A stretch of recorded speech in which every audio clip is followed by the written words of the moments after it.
Question है, a 2.4 centimetre tall object is placed perpendicular to the principal axis of a convex lens of focal length 18 centimetre. आपको दिया है object की जो height है वो दी है 2.4 सेंटीमीटर, और लेंस कौन सा दिया है आपका, कॉन्वेक्स लेंस है। फोकल लेंथ कितनी है, 18 सेंटीमीटर। मीन्स जो ऑब्जेक्ट है वो प्रिंसिपल एक्सिस पर परपेंडिकुलर प्लेस है। ऑब्जेक्ट तो परपेंडिकुलर प्लेस होता ही है इसके कॉन्वेक्स लेंस के सामने, ऑफ फोकल लेंथ, जो उसकी फोकल लेंथ कितनी है, 18 सेंटीमीटर। यहाँ तक क्लियर हुआ। The distance of the object from the lens is 12 centimetre. Object की डिस्टेंस दी है जो कि आपका यू बताता है, क्लियर, 12 सेंटीमीटर यू दिया है आपको। Find the position, size and nature of the image form using the lens formula. अब यहाँ पर देखो फोकल लेंथ है आपकी 18 और ऑब्जेक्ट डिस्टेंस है आपकी 12। बहुत क्लियर हो गया। यानी आपका जो ऑब्जेक्ट प्लेस है वो कहाँ पर है, फोकस से पहले। और फोकस से पहले ऑब्जेक्ट प्लेस होने का मतलब क्या है कि जो इमेज बनेगी वो आपकी टॉल बनेगी, लार्ज बनेगी, बट वर्चुअल एंड इरेक्ट बनेगी। तो अब इसको हम सॉल्व करते हैं। क्लियर, पोजीशन आप देख सकते हो इसको रे डायग्राम बनाकर भी कि कौन सा यहाँ पर जो, अब यहाँ पर सॉल्व करते हैं। सबसे पहले हम वैल्यूज़ लिख लेंगे जो जो हमें गिवन है। हाइट दी है ऑब्जेक्ट की, यानी कि h दिया हुआ है हमको 2.4 सेंटीमीटर, ठीक है। फोकल लेंथ आपको दी है दैट इज़ 18। अब देखो लेंस है, लेंस के केस में जो फोकल लेंथ होती है वो किधर होती है आपकी, हमेशा राइट हैंड साइड में होती है, यानी कि पॉजिटिव होती है, ठीक है। यदि f1 है तो यहाँ पर ये f2 होता है, ठीक हो गया। तो f कितना है आपका, 18 सेंटीमीटर, ठीक है, प्लस में ही रहेगा 18 सेंटीमीटर, राइट। अब u दिया है आपको, u हमेशा किस में होता है, माइनस में, क्योंकि हमेशा ऑब्जेक्ट कहाँ रखा होता है, लेफ्ट हैंड साइड। तो -12 है। अब ये डिस्टेंस यदि आपकी 18 है, जो फोकल लेंथ है दैट इज 18, राइट। जो ऑप्टिकल सेंटर होता है उससे दूरी होती है फोकस तक की आपकी फोकल लेंथ, दैट इज 18। तो यानी कि ऑब्जेक्ट हमारा कहीं पर यहाँ पर प्लेस है, राइट, 12 सेंटीमीटर पर ऑब्जेक्ट प्लेस है। तो कौन सी इमेज बनती, कौन से यहाँ पर पोजीशन बनेगी आपकी, पहली रे पैरेलल गई, फोकस से होकर के जाएगी लाइक दिस, ठीक है। और सेकंड रे जो है आपकी जाएगी सेंटर ऑफ कर्वेचर, या फिर सॉरी ऑप्टिकल सेंटर यहाँ पर कहोगे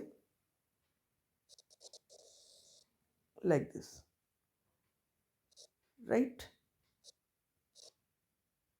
अब यहाँ पर क्या होगा, ये दोनों रेज जो है कहीं पर पीछे मीट करेंगी, और जहाँ पर मीट करती हैं तुम्हें पता है वहीं पर ही इमेज फॉर्म होती है। तो हम इसको मीट करा लेते हैं रेज को, दोनों को। यहाँ पर रेज मीट कर रही है इस पोजीशन पर, तो ये आपकी इमेज यहाँ पर बन रही है। क्लियर हुआ, लाइक दिस। तो अब यहाँ पर हमारी A dash B dash image form हो रही है, ए बी हमारा यहाँ पर ये ऑब्जेक्ट है। तो क्लियर। अब हमें देखना है कि जो हमारा v की वैल्यू आएगी वो हमारी 18 से ज़्यादा आएगी, कुछ भी आ सकती है, ठीक है। अब इसको सॉल्व कर लेते हैं। फॉर्मूला है आपका 1/f equals to 1/v minus 1/u।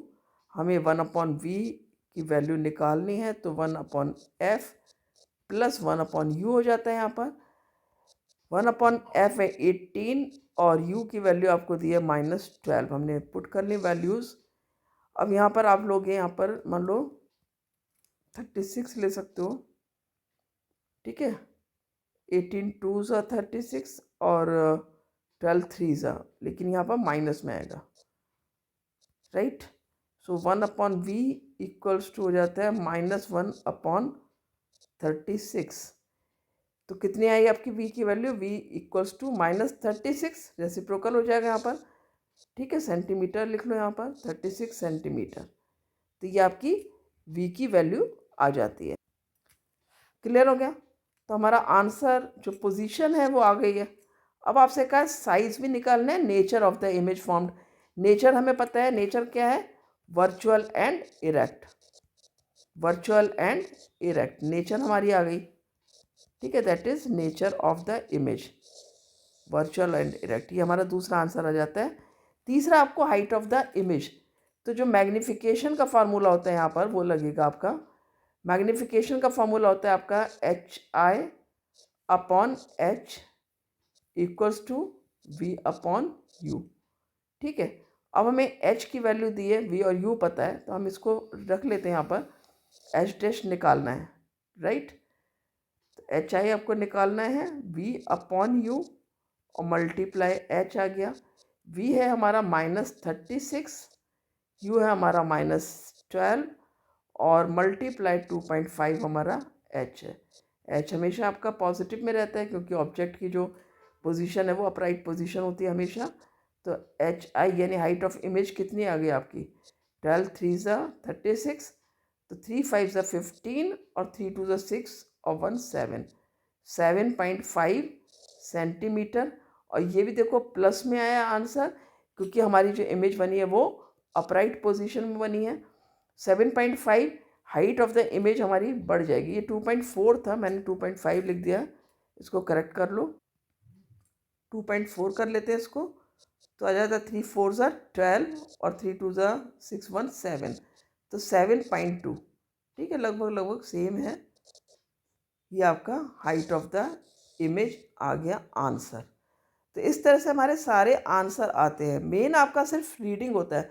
यदि आपने क्वेश्चन को समझ लिया, अंडरस्टैंड कर लिया, आपको समझ में आ गया कौन सा मिरर या लेंस है, कहाँ पर ऑब्जेक्ट प्लेस है, ये जरूर देख लेना, क्वेश्चन पढ़ते पे ही समझ लेना कहाँ पर है। सिंपली आप लिखोगे और फार्मूला पुट करोगे तो ये बहुत मैकेनिकल हो जाता है, आपका यहाँ पर मिस्टेक के चांसेस बढ़ जाते हैं। पर आप जब ये समझ के करोगे कहाँ पर आपका ऑब्जेक्ट प्लेस है, फोकल लेंथ आपको दी है या ऑब्जेक्ट की पोजीशन निकालनी है, इमेज की पोजीशन दी है अलॉन्ग विथ फोकल लेंथ, तो डिपेंड करता है, पर आपको उससे इमेज क्लियर हो जाएगी कि आपका आंसर क्या आना चाहिए, किस रेंज में आना चाहिए।